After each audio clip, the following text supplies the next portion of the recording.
स्वागत sir. I would request Madam Shalini Rajneesh to.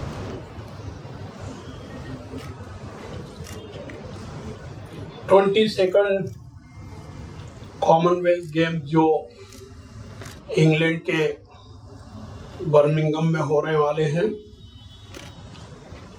इस कारण से देश और दुनिया में खेल जगत में जागरूकता का वातावरण है। आज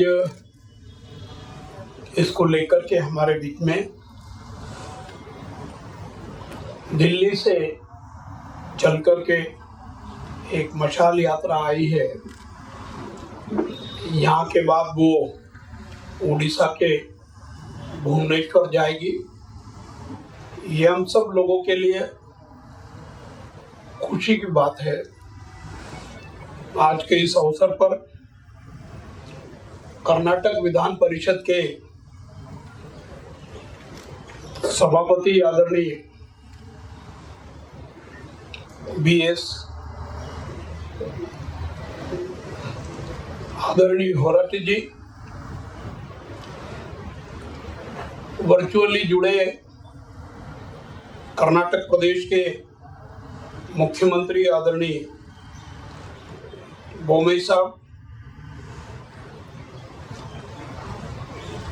आदरणीय ब्रिटिश हाई कमीशन के representative Shri Rajan ji, Indian Olympic association के आदरणीय श्री हरिओम जी, कर्नाटक ओलंपिक एसोसिएशन के आदरणीय टी अनंत राजू जी, कर्नाटक ओलंपिक एसोसिएशन के आदरणीय अध्यक्ष जी, आपका नाम पहले लेना चाहिए परंतु बाद में ले रहा हूँ, क्षमा करें।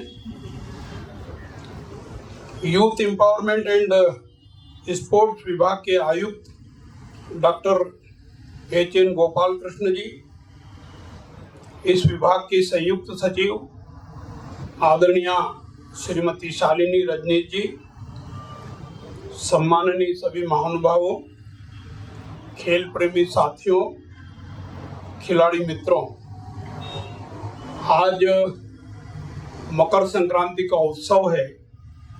मैं आप सबको सादर प्रणाम करता हूं।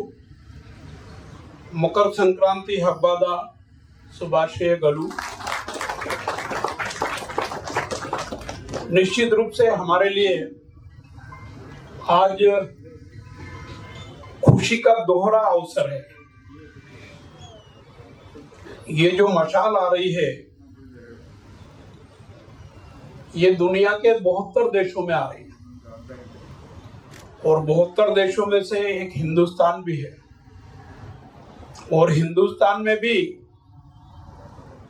कर्नाटक के बेंगलोर में आ रही है और यहाँ से फिर उड़ीसा जाएगी। निश्चित रूप से हमारे लिए यह अवसर स्वागत योग्य है और इससे हमको एक बात की प्रेरणा लेने की जरूरत है कि यात्रा कर्नाटक में आई है तो कर्नाटक वासियों को खेल जगत में रुचि लेकर के कर्नाटक के खिलाड़ियों को प्रोत्साहित करने की कोशिश करना चाहिए। मैं इस अवसर पर खेल के महत्व को बताने की आवश्यकता महसूस नहीं करता। हम सब जानते हैं खेलकूद गतिविधियों में हिस्सा लेने का अपना एक बहुत महत्व है।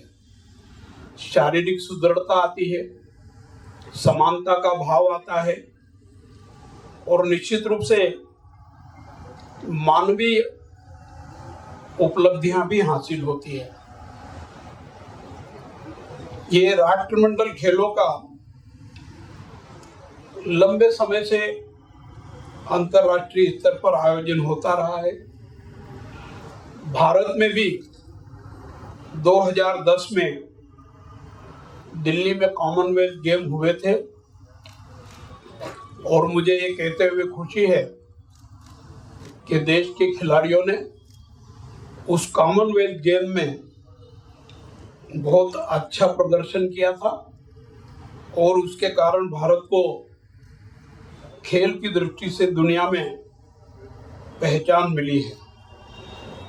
भारत सरकार खेलकूद गतिविधियों को प्रोत्साहित करने के लिए, खिलाड़ियों को प्रोत्साहित करने के लिए अनेक योजनाएं बना करके उन पर कार्यान्वयन की प्रक्रिया संपन्न करा रही है और उसका नतीजा देश भर में खेल गतिविधियों में बढ़ोतरी हो रही है। एक समय था जब कॉमनवेल्थ गेम में खेलों की संख्या बहुत सीमित होती थी,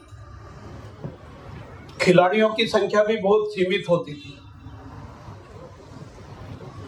11-12 देशों से शुरुआत हुई थी। आज कॉमनवेल्थ गेम में 72 देश प्रतिनिधित्व करते हैं, उसमें हिंदुस्तान भी है। मुझे ये कहते हुए खुशी है कि भारत सरकार के खेलकूद मंत्रालय की गतिविधियों के साथ ही साथ कर्नाटक सरकार की खेलकूद गतिविधियों की कार्य योजनाएं भी अत्यधिक महत्वपूर्ण है।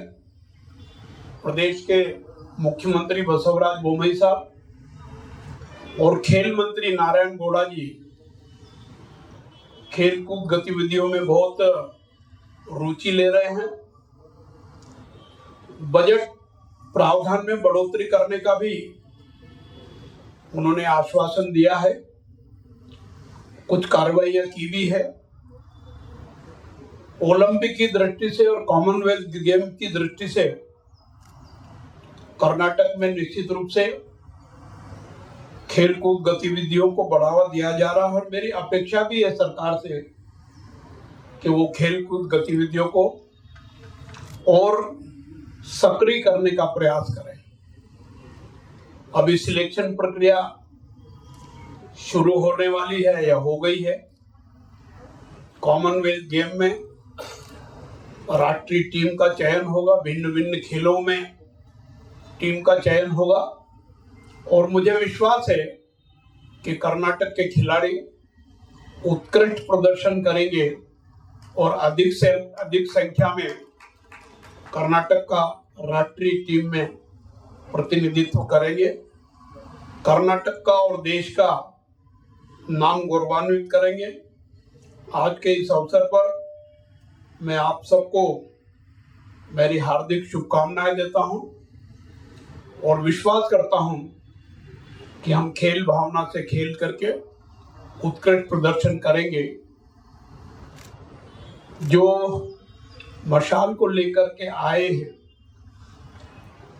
उनका स्वागत करता हूं और यहाँ से जो मशाल लेकर के उड़ीसा के भुवनेश्वर में जाने वाले हैं उनको भी शुभकामनाएं देता हूं।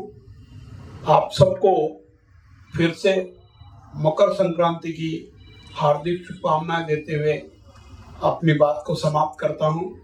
खेल के प्रति समर्पित हूं, समर्पित रहूंगा।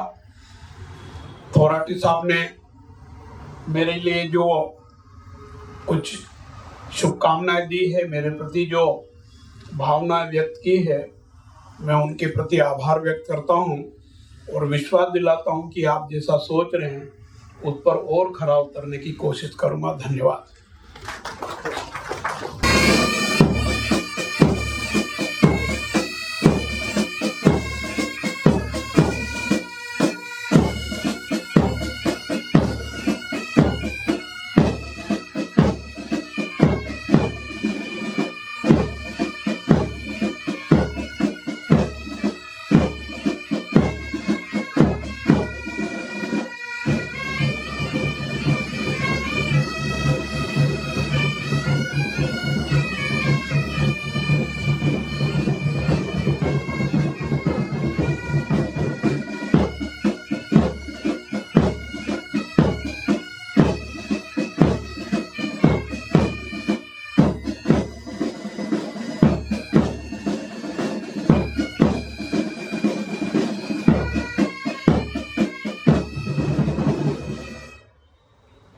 ಧನ್ಯವಾದಗಳು. ಈಗ